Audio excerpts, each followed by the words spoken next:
Good morning. My name is Jessica Lamond, and I'm very pleased to have been invited to speak to you today. I'm speaking on behalf of a team of researchers and research partners who are involved in the Blue-Green Cities and Urban Flood Resilience projects. Today, I want to highlight the lessons we learned about community engagement within sustainable flood management.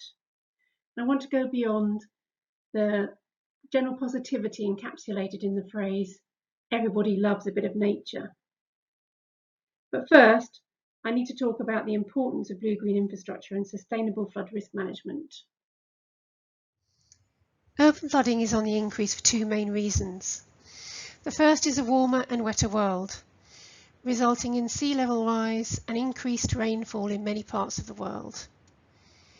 Even in those areas and at those times when average rainfall is lower, we are set to see more intense rainfall storms, causing more runoff and therefore flooding.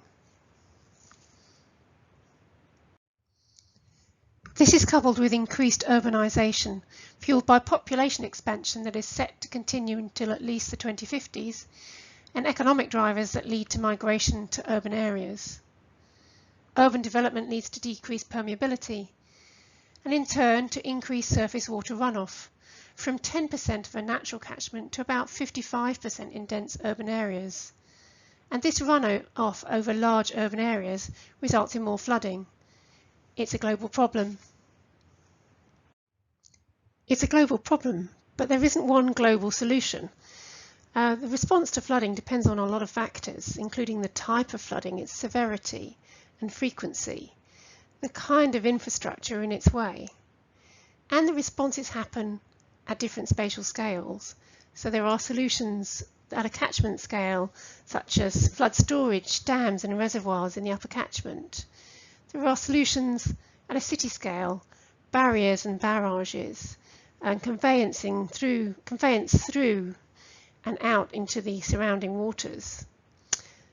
There are more neighbourhood scale solutions such as land use planning and zoning, and community level measures and smaller barriers. And finally, there are things that can be done on an individual property level, things which are fitted to buildings like property flood resilience, local suds and swales, green roofs.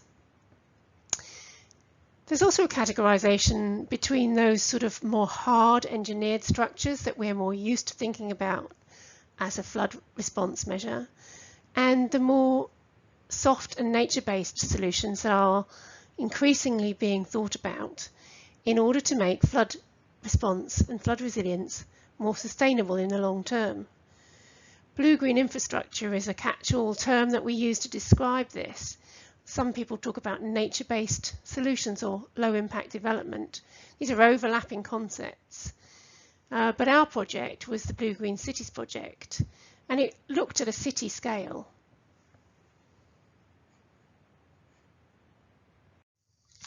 So a blue-green city is an aspirational concept.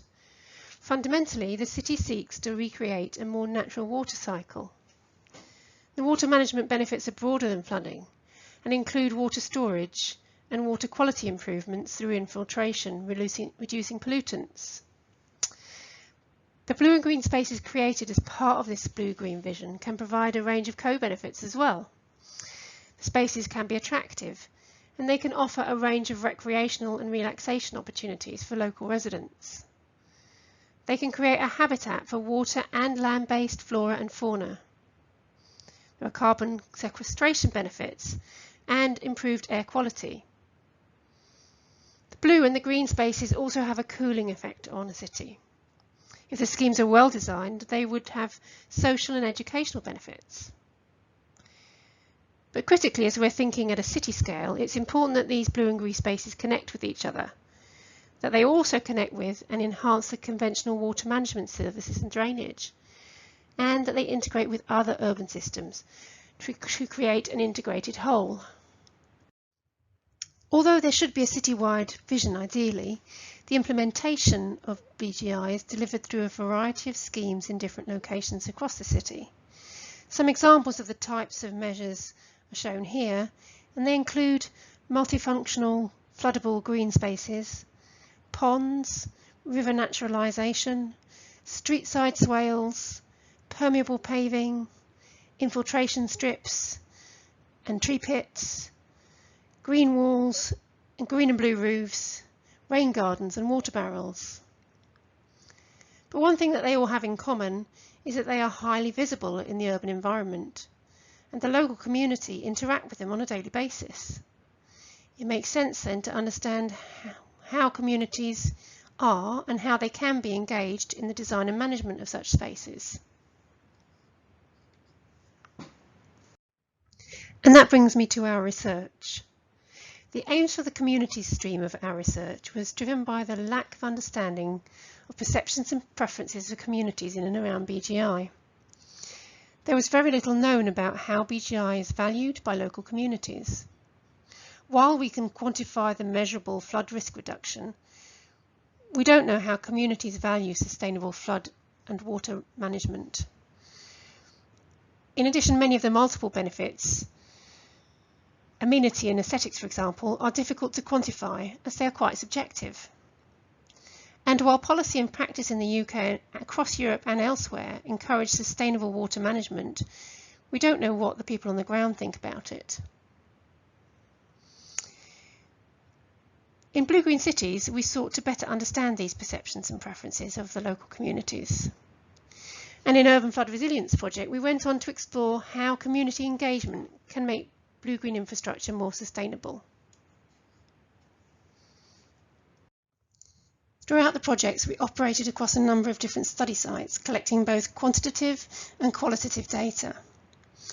The chosen sites included dense residential and less dense peri-urban settings, and the central business district. And along with that, there were different kinds of BGI installations that were appropriate within those different urban settings. We looked at sites that already had BGI and sites where BGI was planned or potential. We looked at retrofit sites, and we looked at new development, and we looked at sites where the BGI enabled development. Our data ranged from postal questionnaires through phone and face-to-face interviews. We used implicit association testing, and we also used dialogic and ethnographic methods. We confirmed that there are no universal preferences and perceptions around BGI as we suspected, but we did learn some lessons about the way engagement can be structured to provide, and we provided evidence that backed up our lessons. The first lesson is that local priorities matter. To recognise a gain from blue-green infrastructure, communities must rate the benefits provided as important. However, blue-green infrastructure is often required upstream of the flooding it's designed to mitigate. So the priorities of the community surrounding the BGI may not include flood risk reduction. However, we discovered that where people were aware of the risk of flooding, it ranked quite highly in the list of benefits, as shown here in this graph from Newcastle and Belfast. We also found that people were willing to adapt their area to help flooding downstream. However, in other locations, people were unaware of flood risk and much more interested in the aesthetic and amenity benefits provided. And in the commercial sector and central business district, they spoke about the reputational gain associated with good and visible BGI. And if aesthetics is important, then the detailed design of the BGI is critical. We looked at the difference in perceptions of green infrastructure and blue-green infrastructure. We used photographic images, and people responded using feeling thermometers and implicit association tests. This showed that people in the communities in Newcastle preferred green to blue-green infrastructure on the whole. This was linked to notions of untidiness and to safety concerns.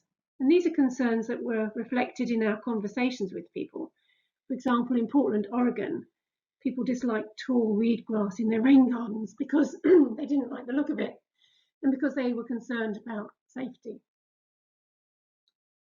Designers should first understand and then address these local concerns. Equally, if amenity is important, then we need to understand what activities or practices take place in the BGI spaces, or what activities and practice might take place if it's a new development. How does the materiality of the BGI interact with those practices? And in turn, how does that affect the feelings and willingness to engage? Our survey showed that practices do correlate with willingness to refrain from littering and to volunteer to clear and maintain the blue-green spaces. More so than simple demographics or even the frequency of visiting the spaces. So it follows that creating amenity can help to bring local social value, but also it could help to reduce the cost of maintaining these spaces if communities are willing to engage and own them due to the practices that they allow to take place. Engaging with the right communities might help deliver against Lesson 4. Lesson 4 is about longitudinal engagement. We demonstrated through our surveys that engagement and understanding is really important, and it needs to be a deep engagement that leads to understanding and belief that BGI will perform its function. That would lead to this kind of engagement that would allow communities to refrain from littering, clear up litter, and even to clear and maintain the BGI.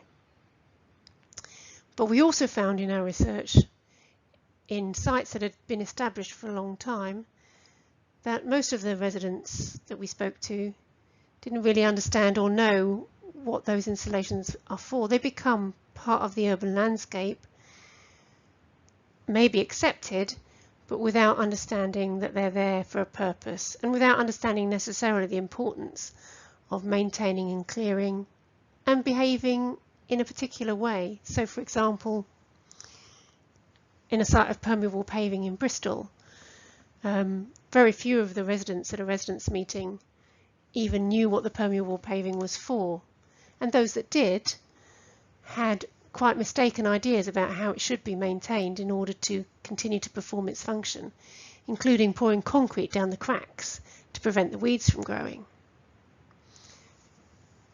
Longitudinal engagement is difficult to maintain for authorities and for installers. They tend to move away, installers tend to move away, and authorities have many other calls on their time. So engaging with the right user groups that can maintain that memory within the local community could help to reduce the burden on local authorities from keeping the communities informed. The first 4 lessons are mainly to do with outcome goals, making the BGI more successful and sustainable. It makes sense to engage with communities of practice and of interest to achieve these goals. But the community of place is central to the achievement of blue-green cities. It's vital to find techniques that collect the views of disinterested and marginalised as well as the hostile. Engagement should seek to reduce rather than exacerbate any inequalities. That's not easy to do. In our research, we sought to be inclusive, for example, using on-street interviews which enabled us to engage with immigrant communities in Portland, and door-to-door surveys in lower-income neighbourhoods in the UK. We saw some good examples of engagement in the schemes we studied, for example, on-street displays and consultations to gain local views from the broad public. Done really well, engagement can be of value to a community beyond a particular BGI scheme, creating social value in the communities themselves.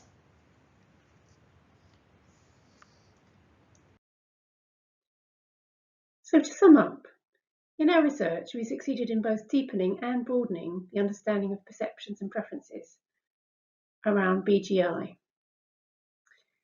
Through it, we understood that there is no easy answer to the question, what do communities value and what do they like? So community engagement is the best and perhaps the only way to really ensure that multiple benefits are delivered. We found that effective engagement needed to recognise the complexity of community priorities. It needed to include input to detailed design, and it needed to ensure that local amenity is enhanced, and that was best achieved through understanding practices current and potential practices. That engagement needs to continue in the long term to ensure that BGI is well maintained and to make it sustainable. And to be really sustainable, it needs to be inclusive of multiple communities and to hear all voices.